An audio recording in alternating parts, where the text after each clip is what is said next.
Assalamualaikum warahmatullahi wabarakatuh. Bismillahirrahmanirrahim. Alhamdulillahi rabbil alamin. Wassalatu wassalamu ala ashrafil anbiya'i wal mursalin. Sayyidina Muhammadin wa ala alihi wa ashabihi wa man tabi'ahu ila yaumiddin, amma ba'du. Para pendengar yang saya muliakan, alhamdulillah, pada kesempatan kita kali ini Allah Subhanahu wa ta'ala masih melimpahkan rahmat dan hidayahnya sehingga kita bisa bersua kembali dalam kajian rutinan kita, kajian fikih, kajian kitab takrib. Alhamdulillah, dalam kajian kita yang lalu telah kita mulai pelajaran kita mengenai masalah tayamum. Dalam kajian kita yang lalu telah kita terangkan mengenai sebab-sebab diperbolehkannya tayamum. Untuk kajian kita kali ini kita akan membahas mengenai rukunnya tayamum. Bismillahirrahmanirrahim. Qala al-musannifu al-imam al-alama Ahmad bin Husain al-Asfihani asy-Syafi'i fi kitabih at-takrib rahimallahu ta'ala wa nafa'ana bi ulumihi fid dharain amin. Arkanut tayammumi wa faraiduhu arba'atu asya'a. Fasal menerangkan mengenai rukunnya tayamum, wa faraiduhu arba'atu asya'. Fardunya tayamum atau rukunnya tayamum itu ada 4 macam. An-niyatu, yang pertama adalah niat. Wa mashul wajhi wal yadaini ilal mirfaqaini, yang kedua dan yang ketiga adalah mengusap wajah dan kedua tangan sampai kedua siku. Wat tartibu, yang keempat adalah tertib. Wa sunanuhu salasatu asya'. Adapun sunnahnya tayamum itu ada 3 macam. At-tasmiyatu, yang pertama membaca bismillah. Wa taqdimul yumna 'alal yusra, yang kedua adalah mendahulukan anggota kanan dari anggota kiri. Wal muwalatu, yang ketiga adalah muwalah, kiasan 'alal wudu, dikiaskan dengan wudu. Walladzi yubtilut tayammuma salasatu asya'. Yang membatalkan tayamum ada 3 hal. Yang pertama, ma yubtilul wudu'a. Setiap hal atau setiap perkara yang membatalkan wudu adalah membatalkan tayamum. Wa ru'yatul ma'i fi ghairis sholati. Yang kedua adalah melihat air ketika di luar salat. Yang ketiga adalah wariddatu, yang ketiga adalah murtad, naudzubillah min dzalik. Ini adalah kajian yang akan kita terangkan dalam pertemuan kita kali ini. Yang masalah pertama mengenai masalah rukunnya tayamum. Seperti yang saya baca tadi, wa faraiduhu arba'atu asya'. Rukunnya tayamum itu ada 4. An-niyatu, yang pertama adalah niat. Niat adalah rukun yang pertama untuk tayamum. Jadi tayamum tidak sah kecuali harus diniyati terlebih dahulu. Dalilnya adalah hadis yang biasanya sering kita sebut, yaitu hadis yang diriwayatkan oleh Imam Bukhari dan Imam Muslim dan yang lainnya dari sahabat Umar bin Khattab radhiyallahu anhu, innamal a'malu binniyat. Sesungguhnya setiap perkara itu tidak sah kecuali dengan niat terlebih dahulu. Karena apa? Karena tayamum adalah termasuk atau tergolong sebuah ibadah. Dan setiap ibadah tidak sah dan tidak akan mendapatkan pahala kecuali diniati terlebih dahulu. Dan tempatnya niat adalah di hati. Dan sunnah untuk melafadzkan niat seperti yang sering kita bahas. Tempatnya niat adalah dalam hati. Sunnah kita untuk mengucapkannya supaya ucapan atau lisan bisa membantu hati untuk lebih khusyuk dalam melakukan ibadah. Adapun cara daripada niat di dalam tayamum ini adalah hendaknya orang yang tayamum niat untuk diperbolehkannya sholat. Jadi nawaitu tayammuma listibahatis sholat. Yang artinya saya melakukan tayamum niat supaya diperbolehkan melakukan sholat. Ini dalam bahasa Arabnya niyatu istibahatis sholat. Jadi caranya niat dalam tayamum, kalau tayamumnya itu adalah untuk sholat, maka niatnya adalah nawaitu tayammuma listibahatis sholat. Saya niat tayamum untuk agar diperbolehkan melakukan sholat. Adapun kalau dia niat dengan di dalam tayamumnya, dia niat raf'ul hadas, niat menghilangkan hadas, maka tayamumnya tidak sah. Dikarenakan tayamum tidak bisa menghilangkan hadas. Yang bisa menghilangkan hadas adalah wudu. Adapun tayamum, maka dia cuma sekedar ganti daripada wudu saja, tapi dia tidak bisa menghilangkan hadas. Dalil hal ini adalah hadis yang diriwayatkan oleh Imam Bukhari, juga Abu Dawud dan yang lainnya, dari sahabat Amr bin As ketika beliau terkena janabat, kemudian tayamum karena ketika itu tidak ada air. Beliau dalam perjalanan ekspedisi, suatu ketika beliau diutus oleh Rasulullah Shallallahu Alaihi Wasallam untuk menjalankan suatu perintah beserta beberapa sahabat. Akhirnya ketika dalam perjalanan beliau terkena janabat. Pagi, karena keadaan saat itu sangat dingin sekali dan mereka tidak menemukan air, akhirnya sahabat Amr bin As tayamum. Kemudian beliau menjadi imam sholat ketika itu.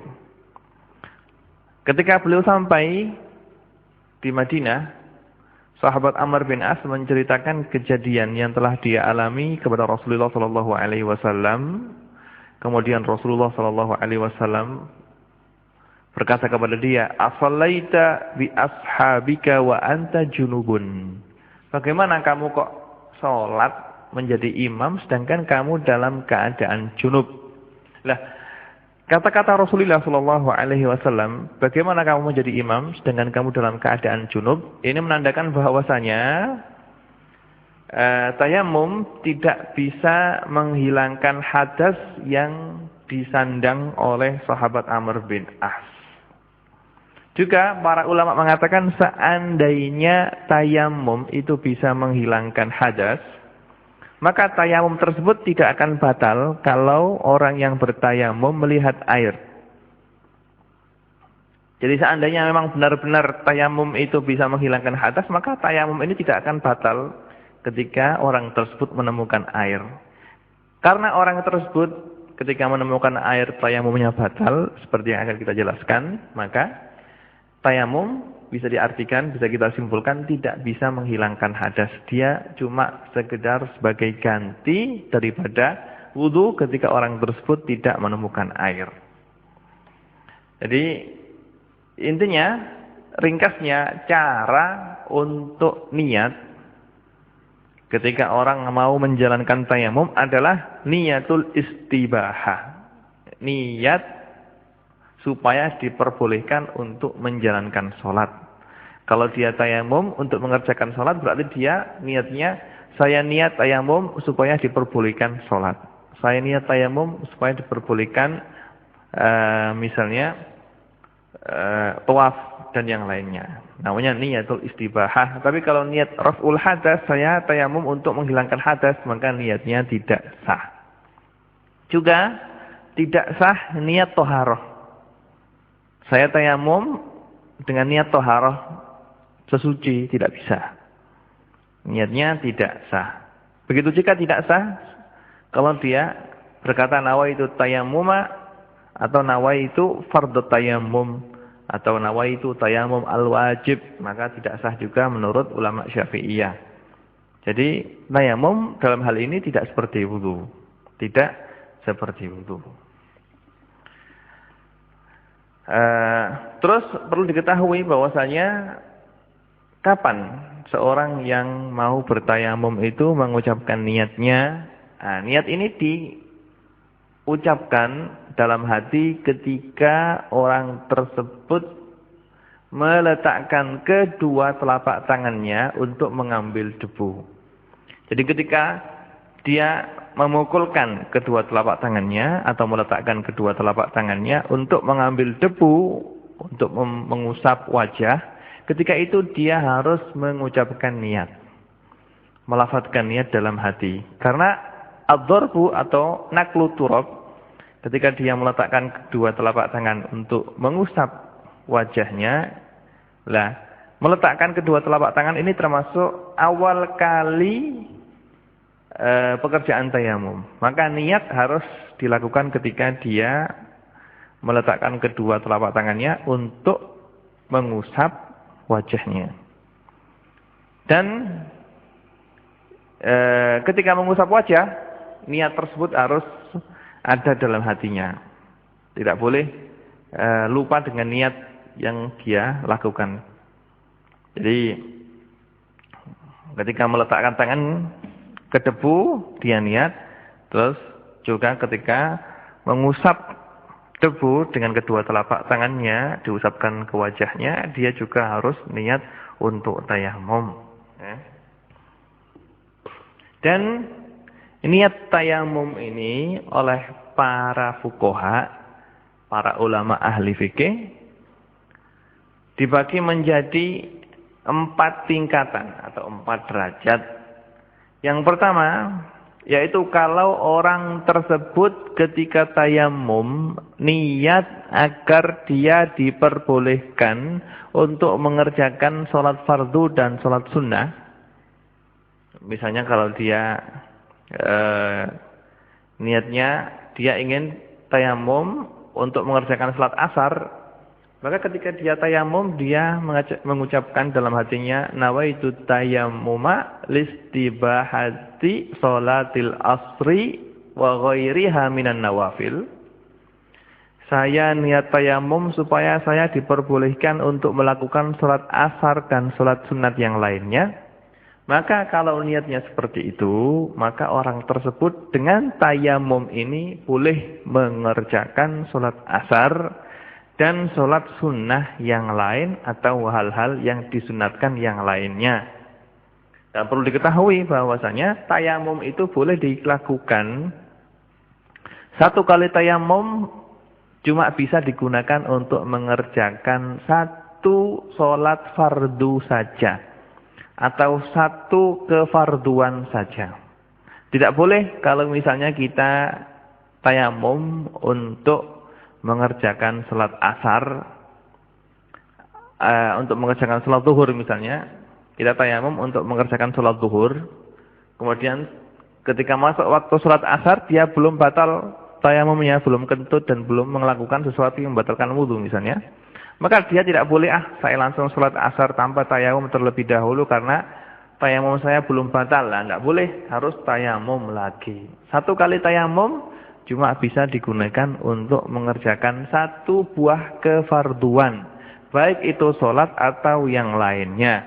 Lah kalau orang yang tayamum itu niatnya adalah niat tayamum untuk mengerjakan sholat fardu dan sholat sunnah, maka dia boleh mengerjakan dengan tayamum yang telah dia lakukan, boleh mengerjakan sebuah kefarduan dan sholat sunat. Untuk sholat sunat tidak terbatas. Meskipun sholat 4 kali, 5 kali, 6 kali, 100 kali boleh dengan tayamum 1. Yang tidak boleh itu fardu 2 dengan tayamum 1 tidak boleh. Tayamum 1 untuk 1 kefarduan saja. Nah, kalau niatnya itu misalnya ketika dia tayamum niatnya adalah saya tayamum untuk agar diperbolehkan melakukan sholat zuhur misalnya, maka dengan tayamum ini dia boleh mengerjakan sholat sunnah. Ba'diyah dan qobliyah boleh dengan tayamum 1 itu saja.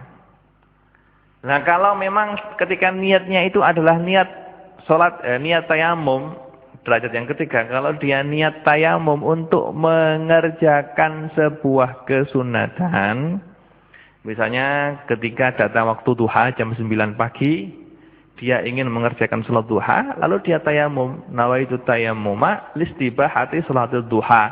Saya tayamum untuk mengerjakan salat duha misalnya.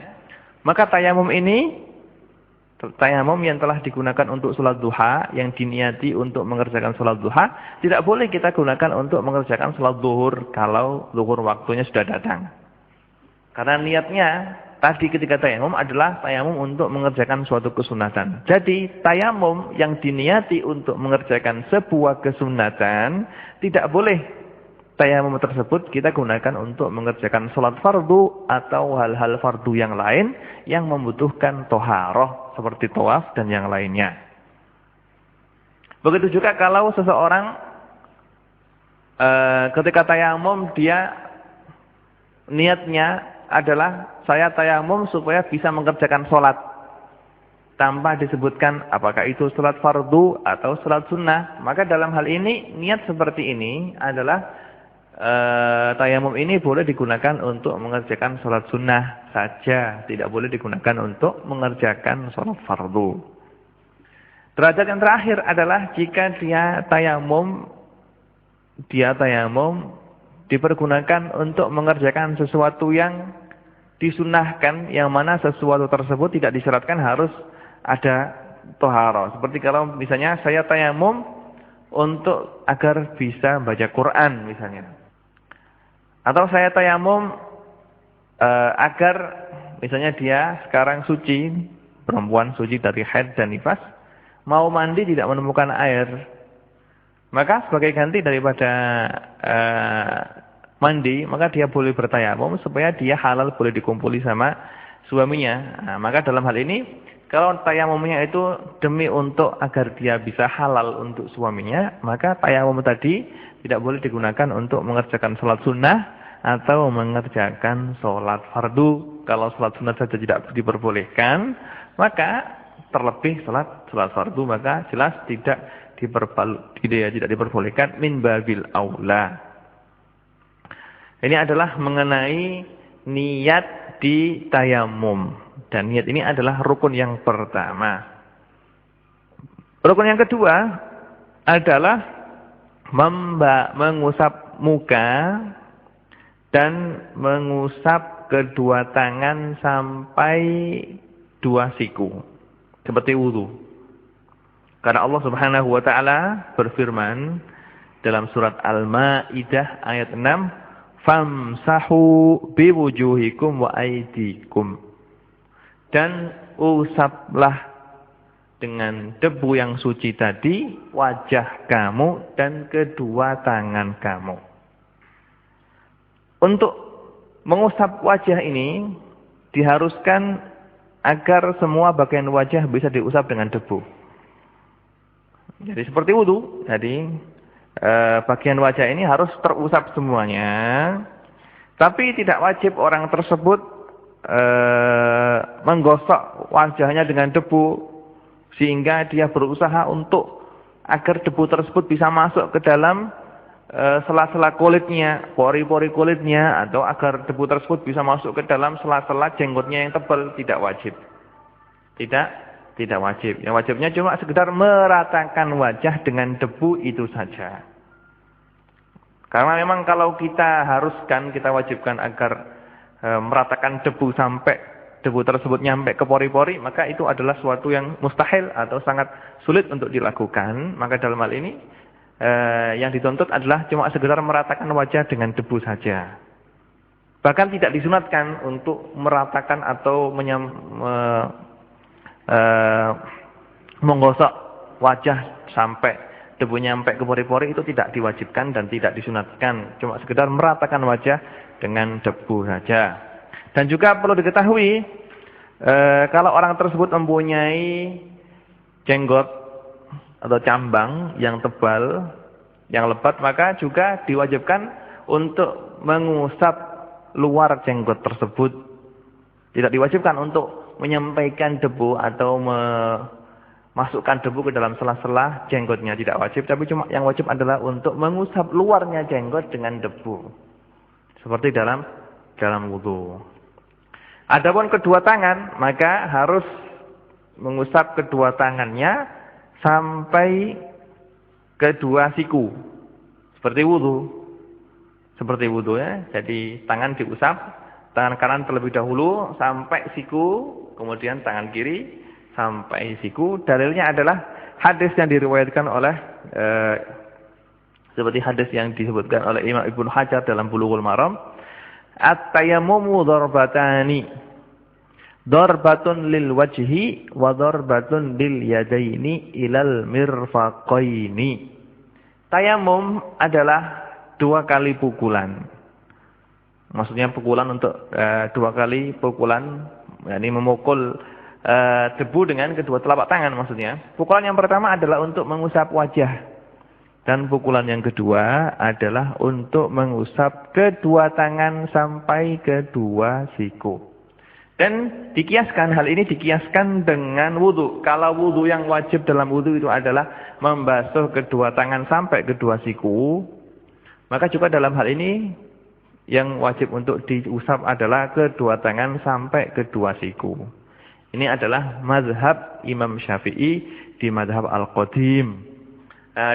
Di mazhab Al-Jadid, maaf ya, di mazhab Al-Jadid. Untuk mazhab Imam Syafi'i, mazhab Qadim, tayamum adalah dengan mengusap wajah dan kedua telapak tangan saja. Ini adalah mazhab beliau, mazhab yang Qadim. Dalilnya adalah hadis Ammar yang diriwayatkan oleh Imam Bukhari dan Imam Muslim. Ketika sahabat Ammar terkena janabat dan beliau telah mendengar ayat tayammum, fa ilam tajidu ma'an fatayammamu sa'idan thayyiban, ayat Maidah. Beliau telah mengetahui ayat Maidah ini, tapi beliau belum mengetahui cara tayammum. Rasulullah sallallahu alaihi wasallam belum mengajarinya atau dia sendiri belum tahu caranya. Sehingga ketika dia terkena janabat suatu malam dan tidak menemukan air, sahabat Ammar akhirnya bergulung-gulung, yakni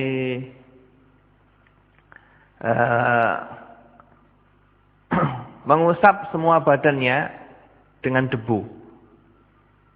Jadi dia tidur atau tergeletak di tanah, terus mengusapkan semua badannya dengan debu.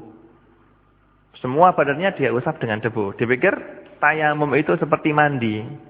Ya otomatis karena kan dia belum tahu caranya tayamum. Nah ketika beliau datang pagi-pagi ke Rasulullah SAW menceritakan apa yang telah dia lakukan ketika salat subuh tadi, Rasulullah SAW bersabda kepada beliau, "Innama yakfika an taqula bi yadayka hakadha." Tsumma daraba bi yadayhi al-ardha darbatan wahidatan, tsumma masha shimala al-yamin wa dhahira kaffayhi wa wajhahu. Rasulullah SAW ketika mendapat cerita dari Ammar, langsung beliau mengajari sahabat Ammar cara tayammum. Rasulullah cara mengajarinya bagaimana? Rasulullah ketika itu memukulkan telapak tangannya ke debu, kemudian mengusap wajahnya, kemudian memukul 2 kali dan mengusap tangan kanan beliau, mengusap telapak tangan kanan beliau dan telapak kanan kiri langsung. Jadi beliau cuma mengusap telapak tangan saja. Nah, dan hadis ini adalah hadis sahih diriwayatkan oleh Imam Bukhari dan Imam Muslim. Dan Imam Syafi'i dalam kitabnya Al-Qadim, dalam madhabnya Al-Qadim, beliau mentaklek masalah ini dengan hadis yang ada. Beliau mengatakan jika hadis Ammar ini adalah hadis yang benar-benar sahih, maka saya akan mengambil hukum dan mengatakan bahwasanya tayamum itu adalah mengusap wajah dan kedua telapak tangan saja. Nah, sebagian ulama seperti Imam Nawawi dalam Syarah Muhadzab dalam kitabnya Al-Majmu' mengatakan yang lebih kuat adalah pendapat Imam Syafi'i dalam madhabnya Al-Qadim yang mengatakan bahwasanya tayamum itu adalah cukup dengan mengusap wajah dan kedua telapak tangan. Karena memang hadis Ammar dalam hal ini adalah hadis yang lebih kuat daripada hadis yang saya sebutkan yang pertama kali tadi. Yang kedua, bahwasanya hadis Ammar ini adalah bayanun limujmalil ayah, adalah keterangan tentang mujmalnya, tentang globalnya ayat dalam Al-Qur'an. Maka hadis ini lebih diutamakan daripada hadis yang pertama tadi. Ini adalah pendapatnya Imam Nawawi dan juga pendapatnya Imam Malik dan Imam Ahmad bin Hambal dalam mazhab Hambali. Cuma untuk madhabnya ulama Syafi'iyah, yang utama dalam madhabnya ulama Syafi'iyah, tayamum adalah dengan mengusap wajah dan kedua tangan sampai kedua siku. Dan apakah diharuskan tayamum itu mengambil debunya dengan 2 kali pukulan? Di sini ulama Syafi'iyah mengatakan harus 2 kali pukulan. Harus 2 kali pukulan seperti dalam hadis tadi, at-tayammumu dzarbatani. 1 kali pukulan untuk mengusap wajah dan pukulan yang kedua untuk mengusap kedua tangan sampai kedua siku. Nah. Kemudian rukun yang terakhir adalah at-tartib. Tayamum harus dikerjakan dengan tartib. Dengan tertib bagaimana? Dengan tertib yaitu dengan mendahulukan mengusap wajah, kemudian mengusap kedua tangan. Kedua tangan.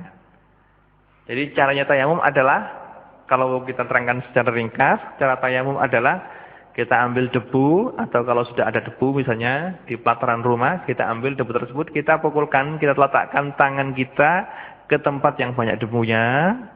Ketika meletakkan telapak tangan, kita niat untuk tayamum. Kemudian kita usapkan telapak tangan yang telah ada debunya di ke wajah kita dengan niat tayamum juga. Kita ratakan wajah, diusap juga luarnya jenggot. Kalau dia punya jenggot, diusap juga wajib. Setelah itu kita pukulkan yang kedua kali. Kita ambil debu kedua kali, kita pukulkan telapak tangan kita. Kemudian kita usap tangan yang kanan, kita letakkan jari jemari, pojok jari jemari tangan kanan ke telapak tangan kiri. Terus kita tarik telapak tangan kiri, kita usap tangan kanan, terus dalam tangan kanan kita usap dengan debu yang ada di jari jemari. Terus jempol ketemu jempol begitu ya.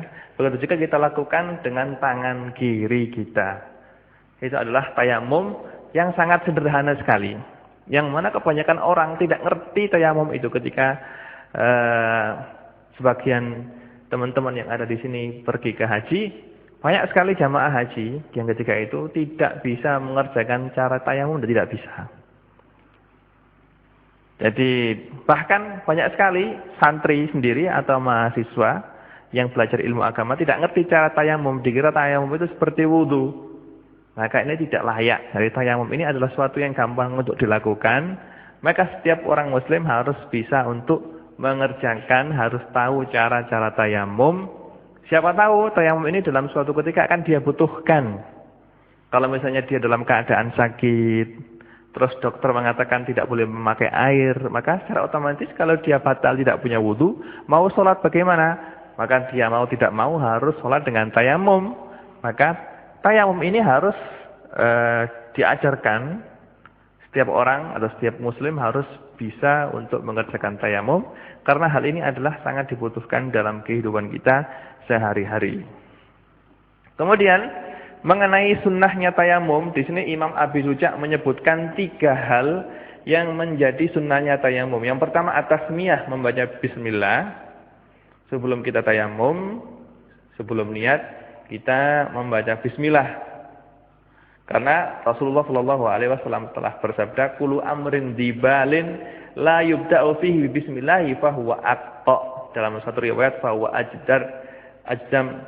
Dalam riwayat yang lain, kula amrin dibalin la yubda'u bihamdillahi. Dalam riwayat yang lain, kula amrin dibalin la yubda'u bidzikrillah. Ala kulli halin, yang bisa, yang inti, yang ringkesnya, setiap untuk melakukan pekerjaan yang bersifat di situ ada ibadahnya seperti wudu, tayamum, mandi dan lain-lainnya, disunatkan sebelum mengerjakannya untuk membaca bismillah terlebih dahulu. Kemudian termasuk sunahnya lagi adalah mendahulukan membasuh tangan kanan sebelum membasuh tangan kiri. Mengusap tangan kanan sebelum mengusap tangan kiri.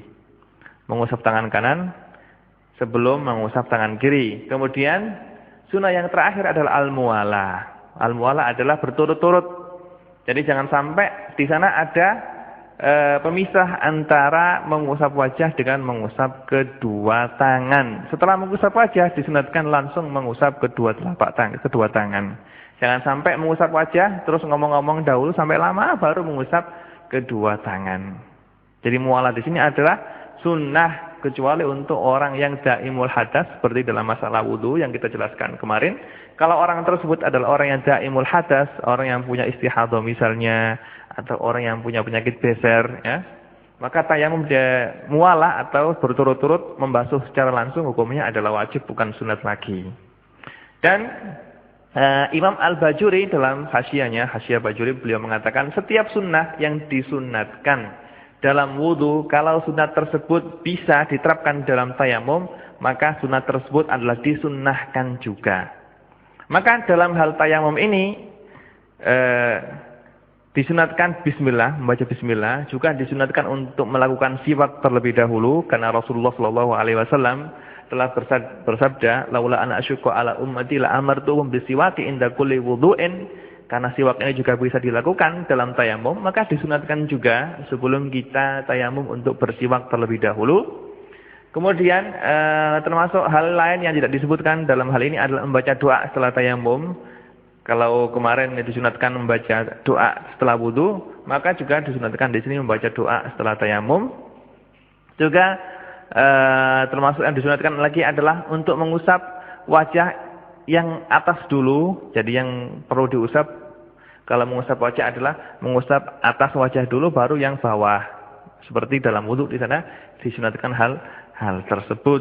Cuma untuk Imam Abi Suja di sini beliau cuma menyebutkan 3 kesunatan saja. Yang pertama adalah membaca bismillah, yang kedua adalah mendahulukan tangan kanan sebelum tangan kiri, yang ketiga adalah al-muwalah. Untuk tayamum di sini tidak disunatkan untuk membasuh atau mengusap 3 kali. Tidak seperti wudu. Kalau dalam wudu disunatkan untuk membasuh wajah 3 kali dan membasuh tangan 3 kali. Tapi untuk tayamum tidak disunahkan membasuh 3 kali. Tidak disunatkan untuk mengusap 3 kali. Mengusapnya cuma sekali saja. Kemudian setelah menerangkan mengenai masalah sunnahnya tayamum, Imam Abi Suja menerangkan mengenai hal-hal yang membatalkan tayamum. Walladhi yubtilu tayammuma salah satu asya. Hal-hal yang membatalkan tayamum itu ada 3. Ma yubtilul wudu'a.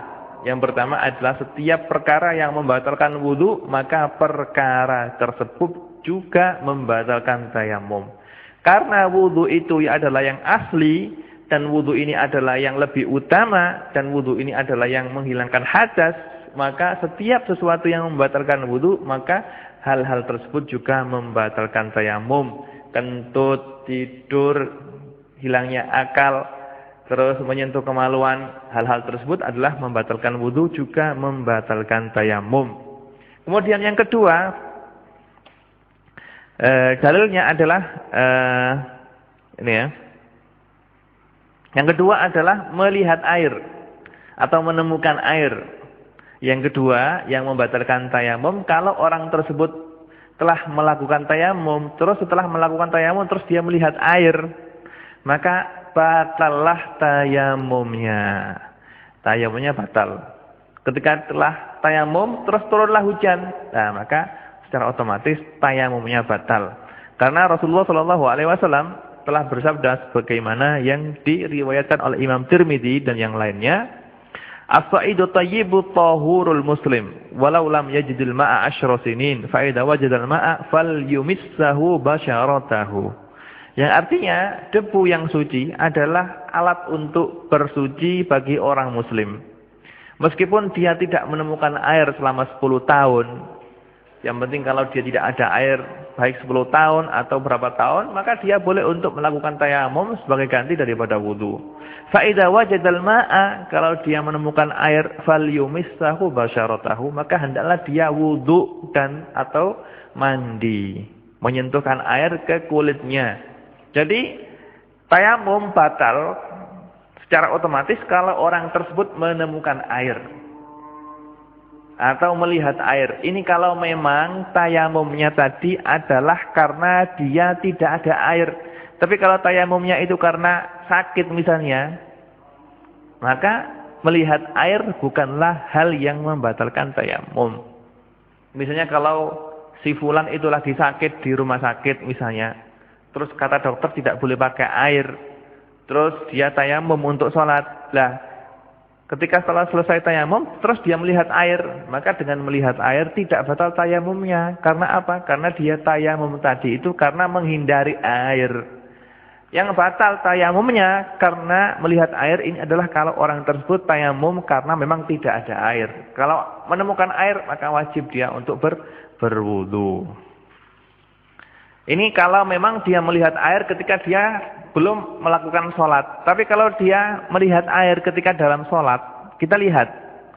Kalau sholatnya itu adalah sholat yang tidak wajib diqadha, sholat yang gugur dengan tayamum, maka melihat air ketika dalam keadaan sholat, tayamumnya tidak batal.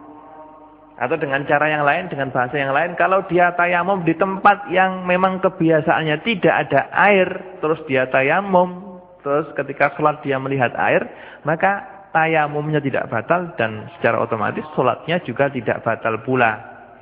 Tapi kalau dia tayamum di tempat yang mana tempat tersebut adalah kebiasaannya ada air. Kebiasaannya ada air. Terus dia tayamum, terus sholat, ketika dalam keadaan sholat datanglah air. Maka batallah sholat yang telah dia lakukan. Karena dia sholat di tempat yang memang kebiasaannya ada air. Yang mana dia wajib untuk mengqadha'i sholat tersebut kalau dia ada air. Ini kalau dia melihat air. Begitu juga menyangka air itu bisa membatalkan sholat juga.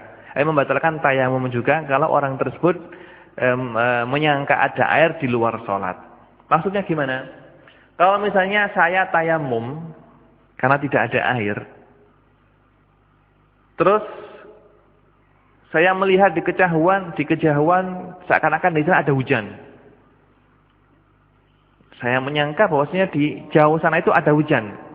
Lihat mendung yang tebal, terus kayak hujan turun di sana. Nah, dengan cuma sekedar persangkaan begini saja, maka tayamum saya batal. Atau dalam bahasa Arab, at-tawahhum biwujudil ma' juga membatalkan tayamum kalau memang orang tersebut tidak dalam keadaan sholat. Nah, misalnya dia sudah tayamum, terus di luar rumahnya ada orang ribut-ribut, seakan-akan orang yang bagi-bagi air, datanglah tangki bawa air misalnya. Dia sangka mobil yang datang ini adalah mobil yang membawa air. Nah, dengan menyangka begitu saja, batallah tayamumnya.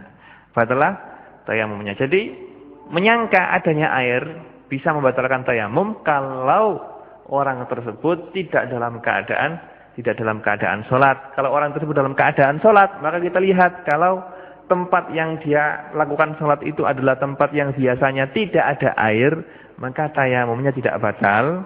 Kalau tempat yang dia tempati untuk sholat itu adalah tempat yang memang kebiasaannya ada air, maka batallah sholatnya dan tayamumnya. Terus perkara yang ketiga yang membatalkan tayamum adalah ar-riddah, keluar dari Islam.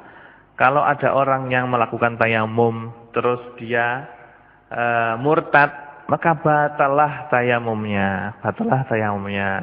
Baik murtad itu keluar dari agama Islam, baik secara ucapan, misalnya dia mengingkari Allah Subhanahu wa taala, maka keluarlah dia dari Islam dan batallah tayamumnya. Atau dengan cara perbuatan, misalnya dengan sujud kepada berhala misalnya, maka dengan sujud dengan ke berhala tersebut berarti dia telah keluar dari Islam. Kalau dia keluar dari Islam, maka batallah tayamumnya.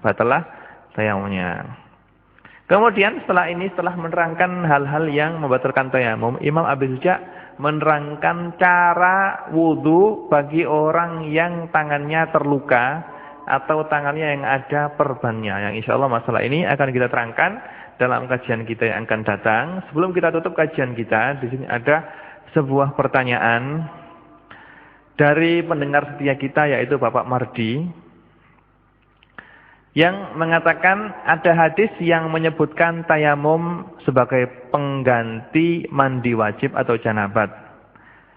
Ketika melihat air setelah tayamum, tidak mengulanginya juga boleh. Kalau mengulangi pahalanya 2 kali. Di sini apa bisa dipahami kalau sudah tayamum boleh tidak mengulangi walau ada air setelah sholat?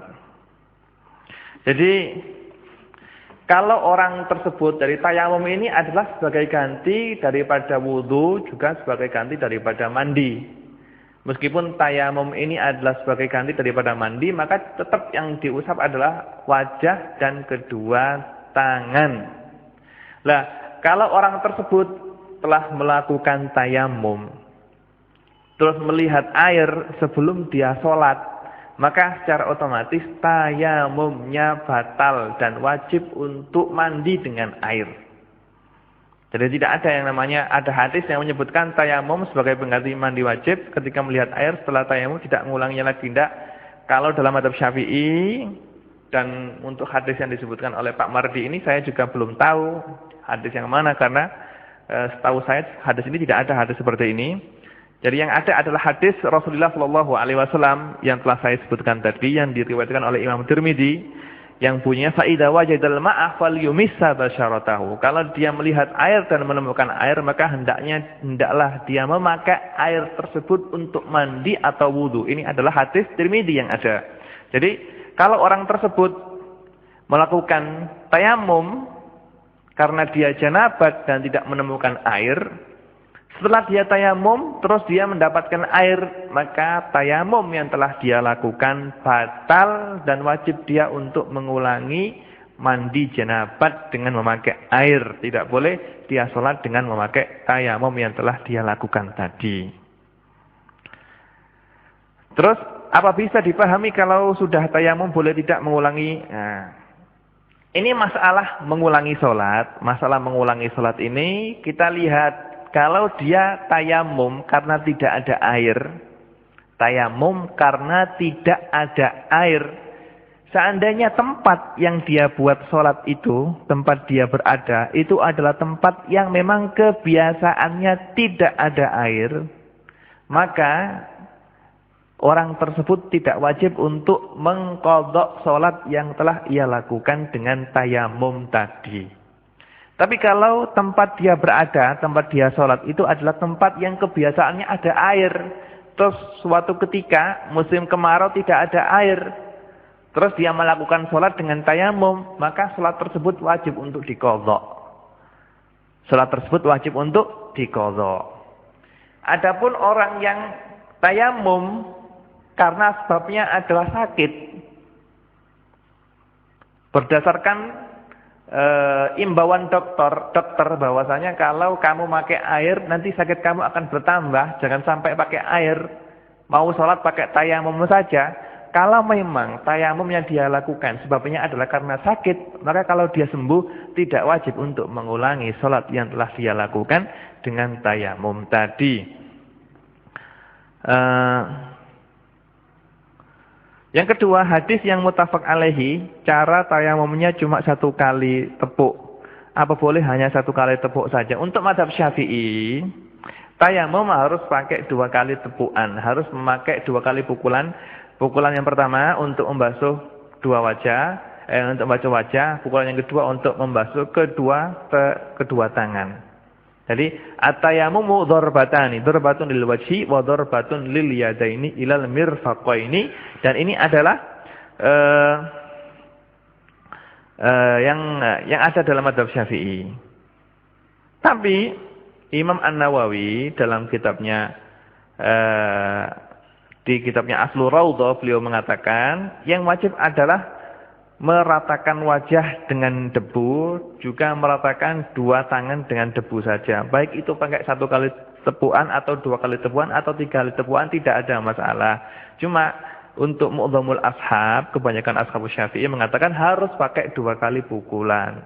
1 kali tepukan tidak sah. Ini adalah jawaban saya untuk Bapak Mardi, pendengar setia kita. Mudah-mudahan apa yang telah saya jawab bisa difahami. Dan saya maaf atas segala kekurangan. Kalau ada kekurangan, kiranya cukup sekian kajian kita yang bisa kita ambil, yang bisa kita kaji pada malam hari ini. InsyaAllah untuk pertemuan kita yang akan datang, kita akan menerangkan cara toharoh, cara tayamum, dan cara wudhu bagi orang yang mempunyai perban atau bagi orang yang tidak bisa memakai air. InsyaAllah akan kita terangkan dalam kajian kita yang akan datang. Mudah-mudahan Allah Subhanahu wa Ta'ala memberikan rahmat dan hidayahnya. Dan saya anjurkan untuk diri saya sendiri dan para pendengar setia, hari ini adalah hari bertepatan dengan tanggal 12 Rabiul Awal. Sekarang adalah bulan Rabiul Awal, bulan lahirnya junjungan kita dan panutan kita Rasulullah sallallahu alaihi wasallam. Maka sesuai dengan kita di Indonesia, kita sering mengadakan maulid untuk membaca sholawat. Maka jangan sampai kita kok malas-malas untuk membaca sholawat pada bulan yang penuh berkah ini. Hendaknya kita memperbanyak bacaan sholawat.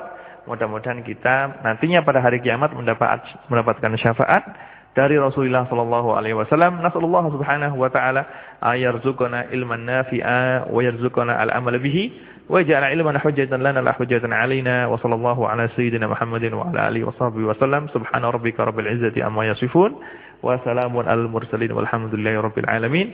Wassalamu alaikum warahmatullahi wabarakatuh.